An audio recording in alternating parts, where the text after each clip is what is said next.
کاک حەکیم بۆ نمونە ئێستا ئێمە لە ساڵی 2025 دوو موچەمان فەوتاوە لە 2024 موچەیەک بوو 2023 موچە من باسی تەنها 2025ەکە مانگی 11 و 12 فەوتاوە ناکرێت لە مانگی یەک کاتۆ کۆمەڵێک دەموچاو کە لە ئاسی بەرپرسیارەتی زۆر باڵا بووە لە حکوومەتی عێراقی و لە هەرێمی کوردستانیشە بینیتە سەر شاشەکانی تەلەڤیزیۆن هەر لە ئێستەوە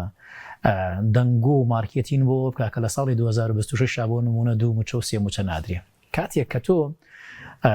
ڕیکلام و مارکێتین بۆ ئەم بابەتانەکەی کەوا بوون خەڵک هەر لە ئێستەوە خۆی گونجاندەوە خۆی ڕاهێناوە بۆەوەی کە ئەم ساڵیش لای کەمی دوو موچەی تریان سێ موچەی تری نەدرێ و بە جۆرە لە جۆرەکان حکوومەتی هەرێمی کوردستان کە من بەڕاستی ئێستا ئێمە کە بەرنامە ئەەکەی نازانین دمی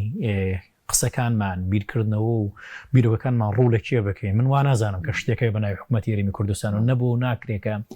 حکوومەتێک تەصریف الأعمال بێ بۆ نزیکەی وا بۆ 2 ساڵ بڕوە آخر ناکرێ بۆ نەتۆ لە ساڵێک و چەند مانگێک تێپەڕێەوە بەسەرەوەی کە پەرلەمانی کوردستان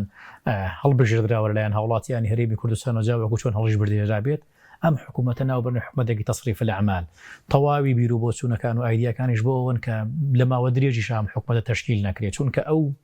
ڕێککەوتنەوە ئەو داواکاریانەی کە حزبەکان بۆی کە حکوومەتی پێک بێنن بە جۆرێک لە یەکەوە دوورەکە دڵنیانیت لەوەی کە حکەی حکوومەت دروستە بێ کاتێک کە حکوومەتیش دروست نەبێت ئەبێ هاوڵاتیانی هەرێمی کوردستان خۆیان لەگەڵم بارودۆخانە ڕابێرن کە خراپترین جۆری خۆڕایەنانیشە